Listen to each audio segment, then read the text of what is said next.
मैं मां हूं, धरती मां। देवताओं और योद्धाओं में घमासान युद्ध हुआ। इस बार दानवों की बड़ी करारी हार हुई।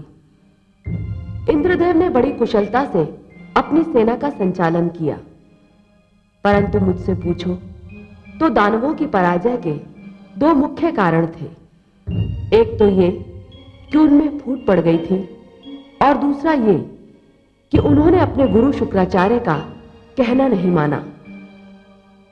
गुरु का आदेश नकारने का फल दानवों को मिलकर रहा, मगर इंद्रदेव इस भूल में पड़ गए थे कि उन्होंने यह युद्ध अपनी वीरता और कौशल से जीता है। उनका अहंकार जाग उठा। अहंकार विवेक का सबसे बड़ा दुश्मन है। अहंकारी अपनी शक्ति के बारे में भ्रम में पड़ जाता है, जिसका परिणाम कभी अच्छा नहीं होता।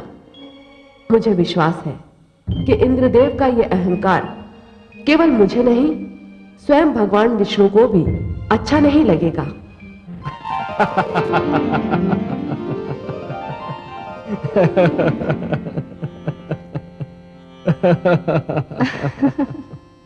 मैं आपकी हंसी का भेद पा गई कमल नयन। अच्छा, मैं समझ गई कि आप अपनी हंसी को क्यों नहीं रोक पा रहे हैं। अच्छा तो बताइए तो सही कि हमें हंसी क्यों आई। देवराज इंद्र ने अपने ही मुख से अपने आप को महान कहा, इसलिए। आप ठीक समझी महादेवी। अपने ही मुख से अपने आप को केवल वही लोग महान कहते हैं जिन्हें यह भय होता है कि कदाचित कोई और उन्हें महान नहीं कहेगा। ये तो आत्मविश्वास की कमी का प्रतीक है देवी। सत्य तो ये है कि मुझे भी देवराज इंद्र का ये अभिमान अच्छा नहीं लगा। देवी, अभिमान और घमंड स्वयं से छल करने का दूसरा नाम है। अब सांझ समय शरीर की छाया लंबी हो जाती है। अब कोई मनुष्य यदि छाया की इस लंबाई को शरीर की वास्तविक लंबाई समझ लेगा तो स्वयं से छल ही करेगा ना। हे नाथ, मुझे तो लगता है कि देवराज इंद्र अपनी सफलता पर फूले नहीं समा रहे हैं। देवी, सफलता और समृद्धि को प्राप्त कर लेना उतना कठिन नहीं होता जितना कि उन्हें पचा लेना। अब मान लीजिए कि एक गागर में जल आधा भरा है और दूसरी गागर में जल पूरा भरा है। जिस गागर में जल आधा भरा है वो तो शीघ्र ही लुढ़क जाएगी ना। इसी प्रकार जिनके व्यक्तित्व में हल्कापन होता है वो थोड़ी सी सफलता से भी बहुत अधिक प्रसन्न हो जाते हैं। भारी भरकम व्यक्तित्व वाले लोग सफलता पर ध्यान नहीं देते। वो तो इस पर ध्यान केंद्रित करते हैं कि कहीं सफलता उनका ध्यान अपने लक्ष्य से हटा न दे। सफलता उन्हें अधिक सतर्क बना देती है देवी। पर हे सर्वज्ञाता, क्या विजयश्री ऐसी अप्सरा नहीं जिसे देखकर किसी का भी ध्यान टूट सकता है? नहीं महादेवी, विजयश्री की अप्सरा उनका ध्यान भंग नहीं करा पाती जिनके विवेक के नेत्र खुले रहते हैं, जो विजय के आगे के संकट पर अपनी दृष्टि जमाए रहते हैं। हे कमल नयन, देवराज इंद्र ने कालकेतु जैसे शूरवीर को पराजित किया है। अब इससे बड़ा संकट और क्या हो सकता है? देवी, कालकेतु एक महत्वाकांक्षी और सत्ता का लोभी दानव है। महत्वाकांक्षी और सत्ता का लोभी व्यक्ति बाहर से दिखने में जितना शक्तिशाली होता है, भीतर से उतना ही दुर्बल होता है। और यह तो स्वयं देवराज इंद्र जानते हैं। ऐसे व्यक्ति को पराजित करना कोई कठिन कार्य नहीं होता। परंतु आश्चर्य तो यह है कि विजय के हर्ष में स्वयं देवराज इंद्र गुरु शुक्राचार्य को भूल गए। गुरु शुक्राचार्य।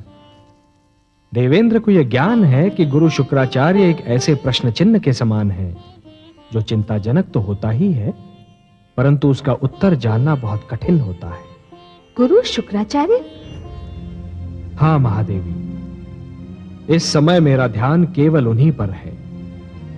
उनकी सोच किसी भी समय एक बहुत बड़ा संकट खड़ा कर सकती है। किंतु वो क्या सोच रहे हैं स्वामी?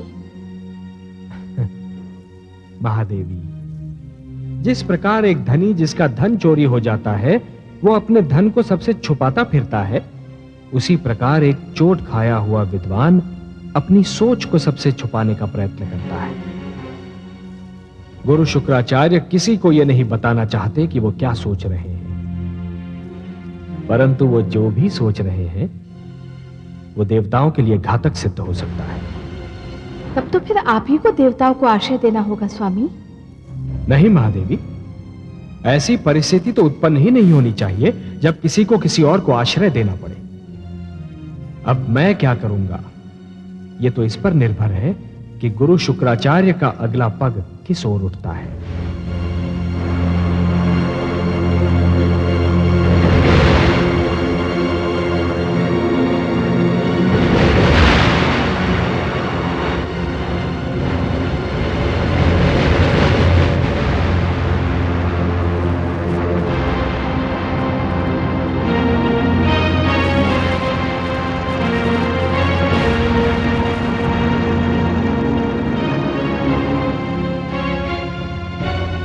ये सब मेरे कारण हुआ है। मैं ही हूं इस महाविनाश का कारण। मुझे जीवित रहने का कोई अधिकार नहीं, कोई अधिकार नहीं।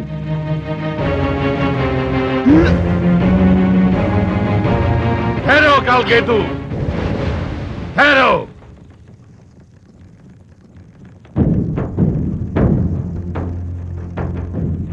प्रणाम गुरुवर। ये तुम दूसरी मूर्खता करोगे। दानव वीरों के ये शव, धड़ से कटे हुए ये सिर, युद्ध क्षेत्र की धरती पर बहता हुआ ये लहू, ये सब पुकार पुकार कर कह रहे हैं कि तुमने मेरी पहली आज्ञा का पालन ना करने का दंड भोगा है। मैंने जब तुम दानवों का गुरु बनना स्वीकार किया था तो तुमसे यह भी वचन लिया था कि तुम देवताओं से उस समय तक युद्ध नहीं करोगे जब तक मैं अनुमति नहीं दूंगा। यदि तुमने अपने वचन का पालन किया होता, यदि तुमने मेरा कहना माना, तो आज इस युद्ध भूमि में दानवों के शव के स्थान पर देवलोक वासियों के शव दिखाई दे रहे होते। मुझे आपसे क्षमा मांगते हुए भी लज्जा आ रही है गुरुदेव, पर आप मुझे क्षमा कर दीजिए। प्रतिशोध और क्रोध की अग्नि ने मेरे सोचने और समझने की शक्ति को भस्म कर दिया था। क्रोध पराजय का पहला लक्षण है कालकेतु। युद्ध क्रोध से नहीं, धैर्य से और योजना बनाकर लड़ा जाता है। कालकेतु,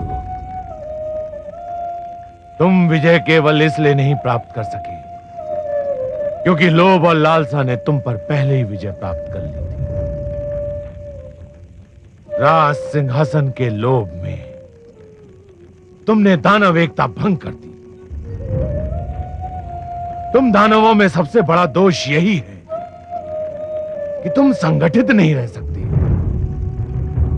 यदि आपका आदेश हो गुरुदेव, तो मैं दानव लोक के अधिपति का पद त्याग भी सकता हूं। यह तो सिंहासन पर बैठने से पहले तुम्हें सोचना चाहिए था कालकेतु। आप जिसे चाहेंगे वही हमारा अधिपति होगा गुरुदेव। अब इस विवाद में पड़ना व्यर्थ है। यह अधिपति कौन होगा और किसे होना चाहिए? नहीं गुरुदेव, हम अब भी आपका आदेश मानने को तैयार हैं। कालकेतु, तुम अब राज सिंहासन पर बैठ चुके हो। तुम्हें सिंहासन से उतारना दानव एकता पर एक और चोट करने के समान होगा। परंतु अब एक व्यक्ति, एक पद के सिद्धांत का ही पालन होगा। तुम केवल अधिपति रहोगे, सेनापति नहीं। सेनापति पहले भी हर्षर था और अब भी वही रहेगा।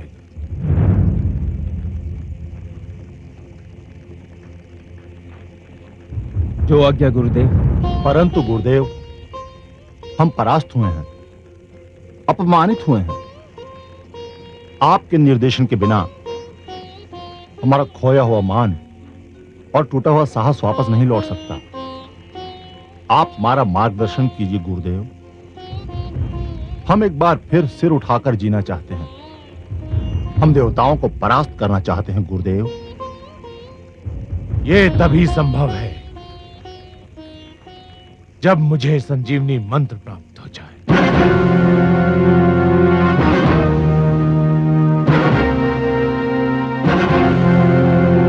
संजीवनी मंत्र गुरुदेव? संजीवनी मंत्र? हाँ, संजीवनी मंत्र भगवान शिव का सबसे महान वरदान। यदि वो मंत्र मुझे मिल गया तो तुम किसी युद्ध में नहीं मरोगे। यदि मर गए तो मैं वो मंत्र फूंक कर तुम्हें पुनः जीवित कर दूंगा। गुरु शुक्राचार्य की जय! गुरु शुक्राचार्य की जय! आप धन्य हैं गुरुदेव। इस प्रकार हर युद्ध में देवताओं की संख्या घटती जाएगी और तुम दानवों की संख्या बढ़ती जाएगी। एक दिन ऐसा आएगा, देवता इतने कम रह जाएंगे कि तुम लोग सरलता पूर्वक टहलते हुए देवलोक पहुंच जाओ। देवलोक पर हमारी पताका फहराएगी। बचे कुचे देवता ही नहीं, स्वयं भगवान विष्णु भी देखते रह जाएंगे। गुरुदेव की जय! गुरुदेव की जय! गुरुदेव की जय! गुरुदेव की जय! गुरुदेव की जय! मैं भगवान शिव के दर्शन करने जा रहा हूं। तुम सब उस समय तक कोई उतावलापन नहीं दिखाओगे जब तक मैं लौट ना आऊं। जो आज्ञा गुरुदेव।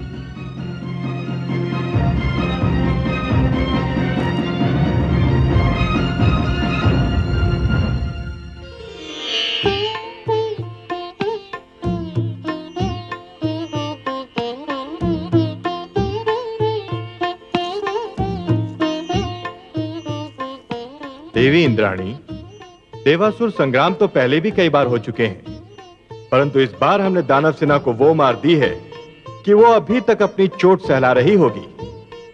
समस्त युद्ध क्षेत्र को हमने दानवों के शवों से पाट दिया। मेरी यही मनोकामना है कि दानव इस पराजय से ऐसा पाट लें कि फिर कभी युद्ध ना हो। ऐसा ही होगा देवी, ऐसा ही होगा। दानव हो या असुर, भविष्य में कभी हम पर आक्रमण करने का साहस नहीं करेंगे।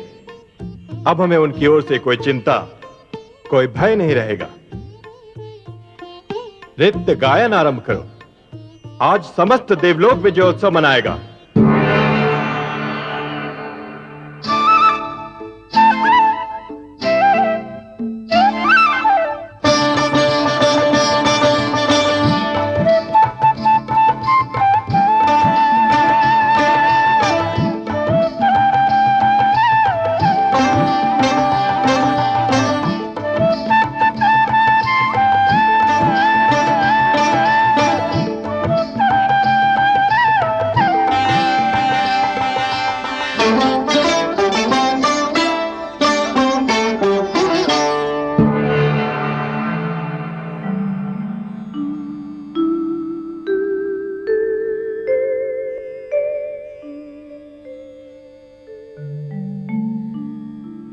हे नाथ, मैं आपकी सुंदर मुस्कान के हर रंग से परिचित हूँ।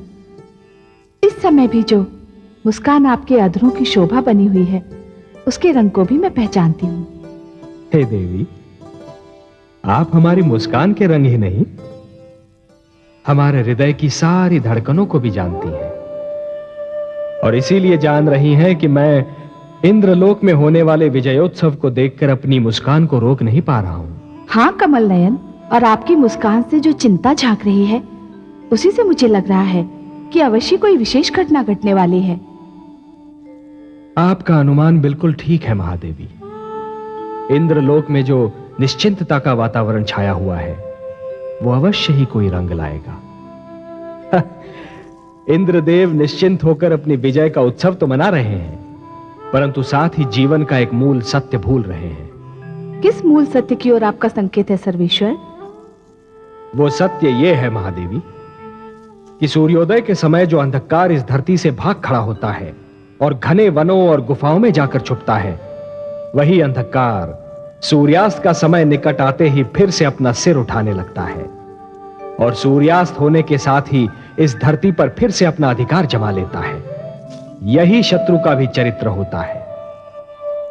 वो अपने शक्तिशाली विरोधी से युद्ध में हारकर रणक्षेत्र से भाग तो अवश्य जाता है, परंतु अपने विरोधी को निश्चिंत पाते ही फिर से अपनी पराजय का प्रतिशोध लेने के लिए आक्रमण कर देता है। विजय कभी स्थायी नहीं होती महादेवी। शत्रु और अग्नि को कभी छोटा और दुर्बल नहीं समझना चाहिए। दोनों किसी भी समय विकराल रूप धारण कर सकते हैं, इसलिए दोनों से सावधान रहना चाहिए। हे विश्वव्यापी, तो क्या दानव देवलोक पर फिर से आक्रमण करने वाले हैं? हां, कर भी सकते हैं। पर अभी तो देवराज इंद्र ने उनकी सारी शक्ति को चूर-चूर कर दिया है।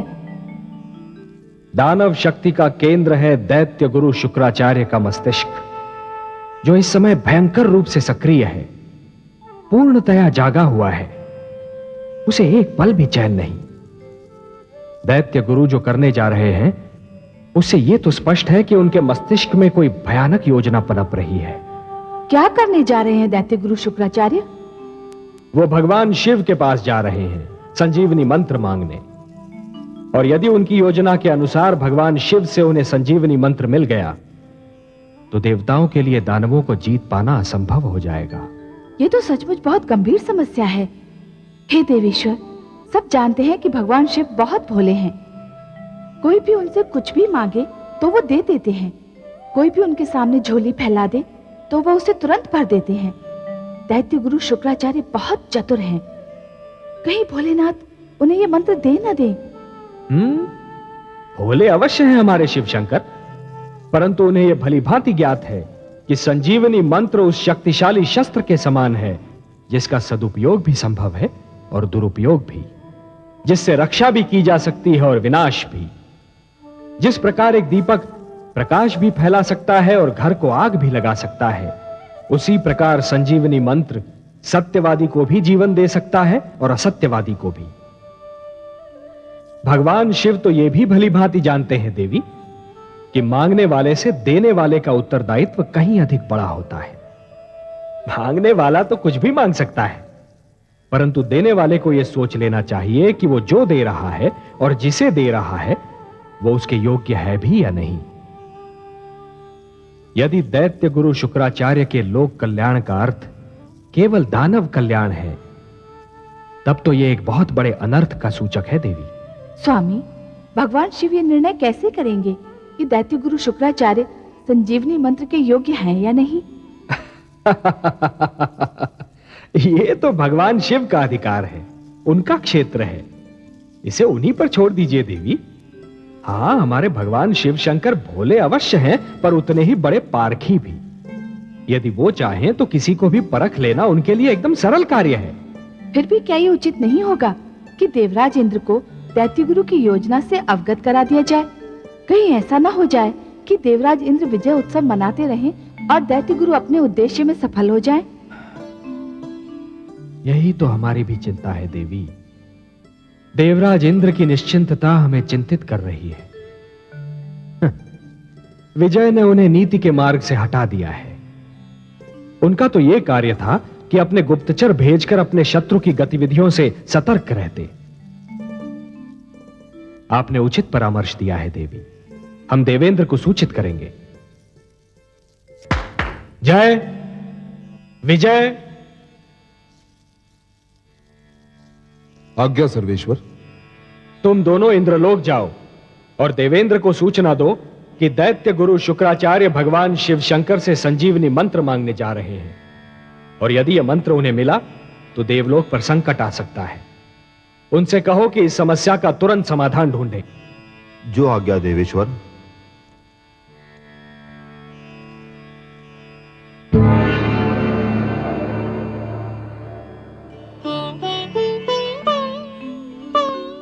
अच्छा, तो ये बात है।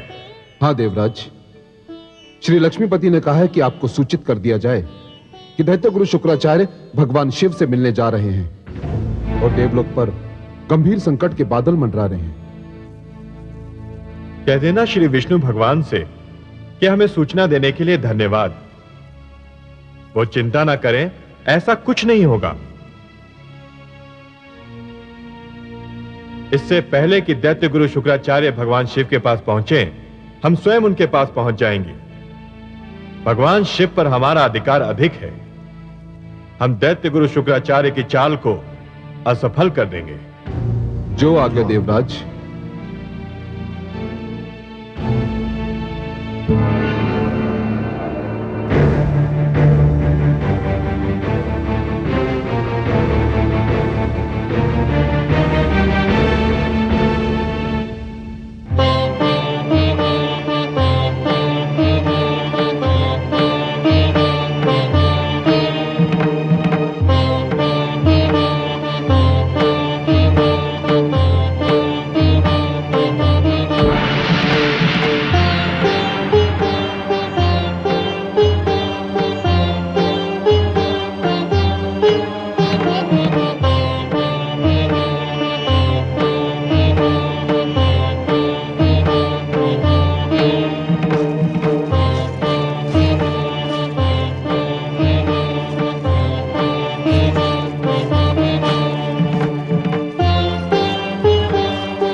दैत्य गुरु शुक्राचार्य आप?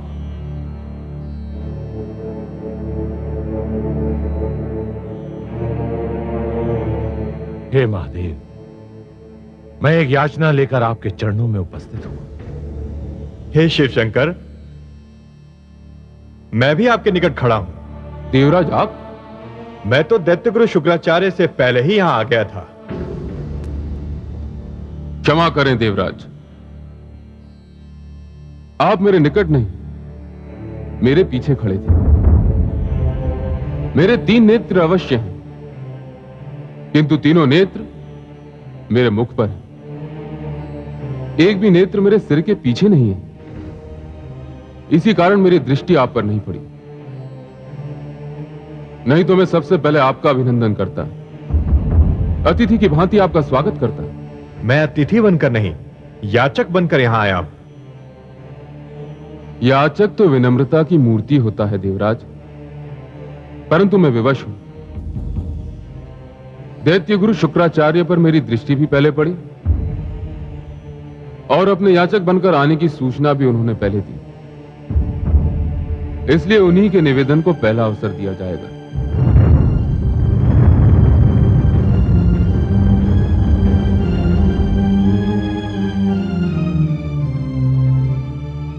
अपनी इच्छा व्यक्त कीजिए दैत्य गुरु शुक्राचार्य।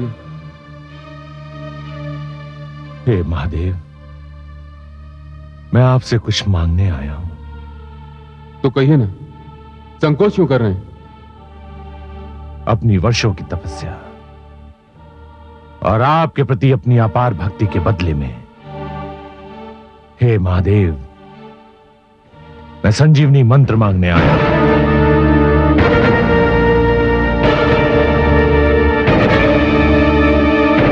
हे शिव शंकर, यही मंत्र तो मैं भी मांगने आया हूं आपसे। आप दोनों ने एक ही मंत्र मांगा है।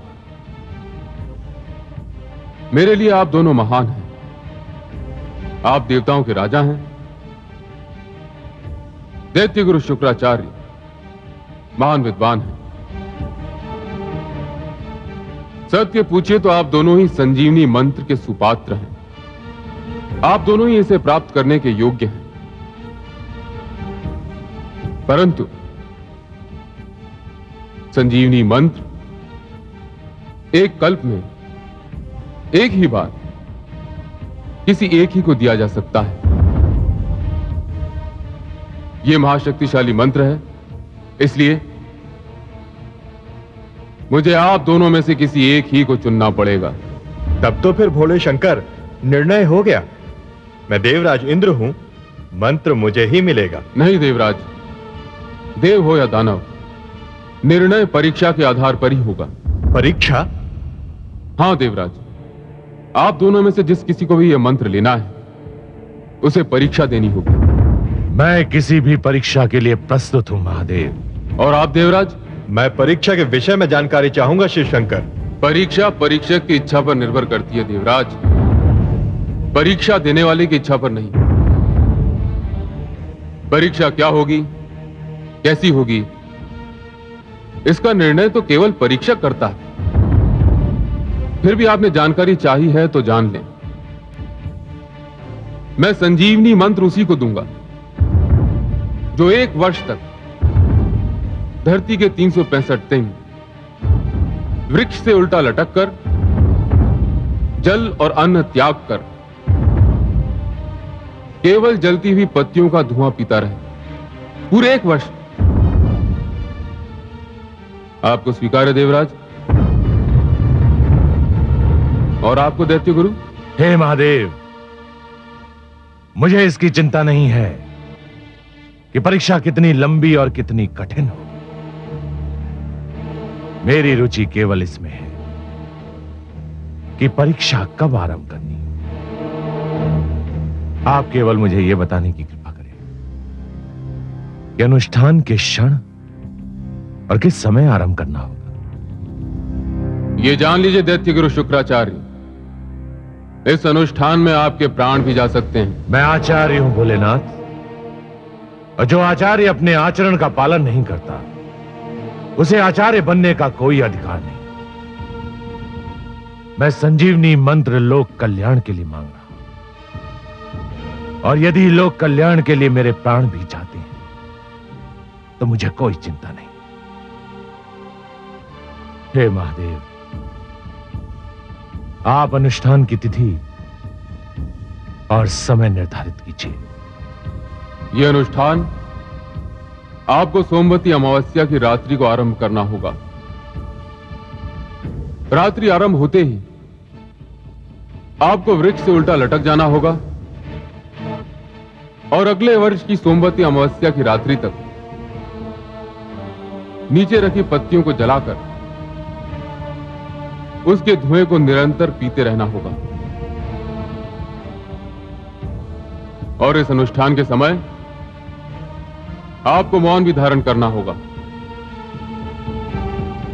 यह अनुष्ठान पूर्ण होने तक आपके चारों ओर कुछ भी घट रहा हो, आपके मुख से एक शब्द ही नहीं निकलना चाहिए।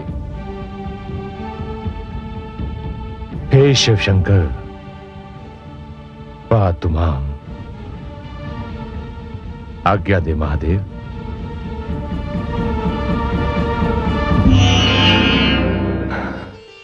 सुंदर, अतीव सुंदर।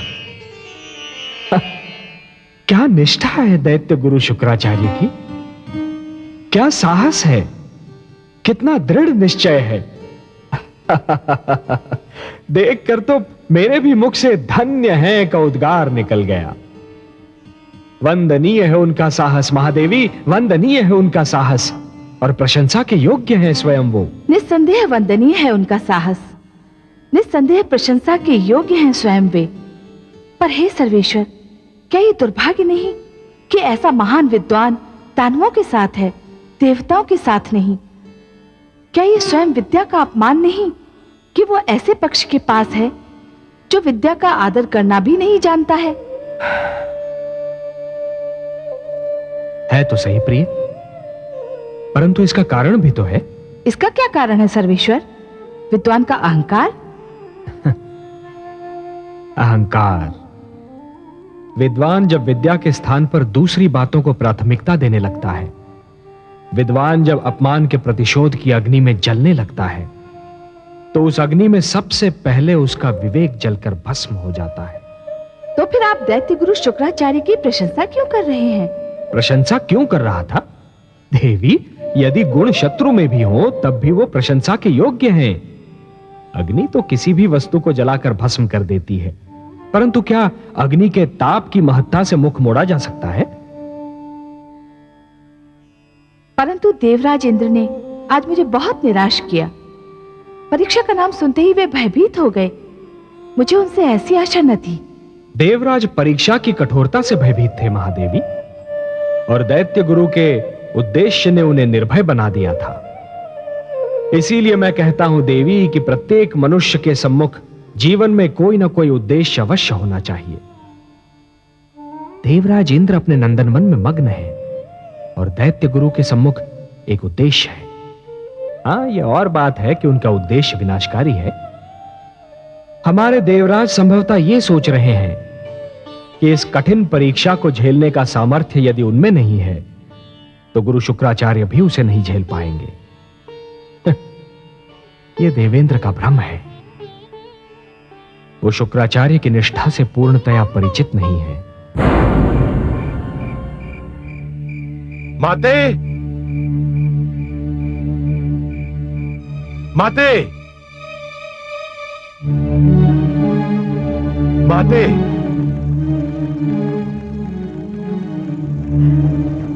पुत्र, आयुष्मान भव पुत्र। मैं आपका आशीर्वाद लेने आया हूं माते। मेरा आशीर्वाद तो जन्म से ही तुम्हारे साथ है पुत्र। मेरे आशीर्वाद के तुम ही प्रथम और अंतिम अधिकारी हो। परंतु सदैव चिंतित दिखने वाले इस मुख पर आज हर्ष और उल्लास की किरणें देखकर मेरा हृदय भी प्रसन्नता से झूम उठा है। अवश्य ही कोई अनहोनी हुई है। हाँ माते, मैं बहुत प्रसन्न हूं। मैंने आज महादेव के समक्ष एक अनुष्ठान का प्रण किया है। तुम्हारा तो जीवन ही अनुष्ठानों की पूर्ति में बीता है पुत्र। इसमें नई बात कौन सी है? परंतु यह अनुष्ठान सबसे भिन्न है माते, और सबसे अधिक कठिन। मेरे पुत्र के लिए कोई अनुष्ठान कठिन हो, ये मैं मान ही नहीं सकती। यह सत्य है माते। मुझे इस वर्ष की सोमवती अमावस्या से अगले वर्ष की सोमवती अमावस्या तक वृक्ष से उल्टा लटककर केवल पत्तियों का धुआं पीते रहना होगा। क्या? परंतु इतने कठिन अनुष्ठान का प्रण लेने की तुम्हें क्या आवश्यकता थी पुत्र? मुझे संजीवनी मंत्र चाहिए माते, और महादेव ने कहा है कि संजीवनी मंत्र प्राप्त करने के लिए अनुष्ठान मुझे इसी प्रकार पूरा करना होगा। परंतु पुत्र, तुम्हें संजीवनी मंत्र क्यों चाहिए? अपने दैत्य शिष्यों को जीवन दान देने के लिए, उन्हें मृत्यु से बचाने के लिए, देवताओं को पराजित करने के लिए और अपने अपमान का प्रतिशोध लेने के लिए। मैंने तुम्हें आज तक कोई कार्य करने से नहीं रोका पुत्र, पर एक बात का ध्यान रखना, शत्रु को पराजित करने के लिए चरित्रहीन तत्वों से मेलजोल कोई लाभदायक नीति नहीं होती। फिर भी तुमने यदि अपने शिष्यों का कल्याण करने की ठान ही ली है, तो मैं तुम्हें गुरु धर्म निभाने का आशीर्वाद देती हूं। मुझे गर्व है कि मेरे पुत्र ने जिस अनुष्ठान की ठानी है वो इतिहास में अपने आप में एक उदाहरण है। ऐसे अभियान की बात मेरे पुत्र के सिवा ना तो किसी ने सोची है और ना कोई सोच सकता है। मुझे अपनी माता से यही आशा थी कि वो मेरे सिर को अपने आशीर्वाद की छांव से अवश्य ढक लेंगी। मुझे गर्व है कि मैं ऐसे पुत्र की मां हूं जिसके जीवन का एक ही उद्देश्य रहा है, असंभव को संभव बनाना। मेरे साथ मेरी माता का आशीर्वाद रहा है, इसीलिए असंभव को संभव बनाने में मैं समर्थ रहा। अब मुझे आपका आशीष मिल गया है, तो इस अनुष्ठान को भी संभव बनाकर दिखा दूंगा। यशस्वी भव पुत्र। आज्ञा दे माते।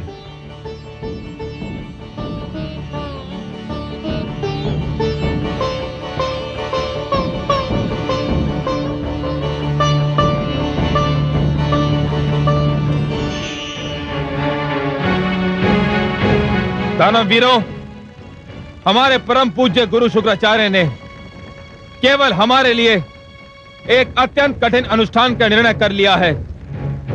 हम उनको इस अनुष्ठान से रोकना चाहते हैं। हम इतने स्वार्थी नहीं हैं कि शक्ति और बल प्राप्त करने के लिए अपने महान विद्वान की बलि चढ़ा दें। इस अनुष्ठान में उनके प्राण जाने का भय है। हम उन्हें इस अनुष्ठान को करने से रोकेंगे। यदि हम सबने मिलकर उनके सामने इच्छा प्रकट की और उनसे इस अनुष्ठान को स्थगित करने की विनती की, तो वो अवश्य ही हमारी इस बात को मान जाएंगे।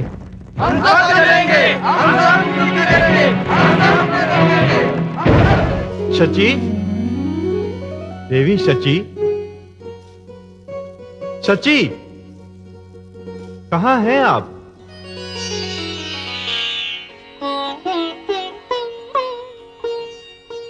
आज तो आप बहुत प्रसन्न दिखाई दे रहे हैं स्वामी। हाँ देवी, आज मैं बहुत प्रसन्न हूं। शत्रु जब अपने कंधों पर ऐसा बोझ उठा ले जो उसकी कमर तोड़ सकता हो, तो प्रसन्न होना स्वाभाविक है। आपका संकेत गुरु शुक्राचार्य की ओर है? हाँ, मेरा संकेत उन्हीं की ओर है। गुरु शुक्राचार्य ने हमसे शत्रुता की धुन में एक ऐसी तपस्या स्वीकार कर ली है जो एक वर्ष तो क्या, एक सप्ताह में ही उनके प्राण लेकर छोड़ेगी। आप तो जानती हैं, यदि हमारे और दैत्यों के बीच से गुरु शुक्राचार्य निकल जाएं, तो हम दैत्यों को चुटकियों में मसल कर रख सकते हैं। और यदि गुरु शुक्राचार्य अपने इस अनुष्ठान में सफल हो गए तो? देवी, पूरे एक वर्ष तक वृक्ष से उल्टा लटक कर केवल धुआं पीना किसी प्राणी के लिए संभव नहीं। मुझे तो यह लगता है कि भगवान शिव ने इस तपस्या का सुझाव इसलिए दिया है कि वो गुरु शुक्राचार्य को संजीवनी मंत्र देना नहीं चाहते। गुरु शुक्राचार्य इस तपस्या के भेंट चढ़ जाएंगे और संजीवनी मंत्र भगवान शिव के पास ही रहेगा। गंधर्वराज चित्ररथ, मलय केतु, आज्ञा देवराज। तुम दोनों शीघ्र वहां पहुंचो जहां दैत्य गुरु शुक्राचार्य ने अपना अनुष्ठान आरंभ करने का निर्णय किया है, और जैसे ही उनकी तपस्या भंग हो या उनके प्राण जाए, वैसे ही आकर हमें सूचित करो। जो आज्ञा देवराज।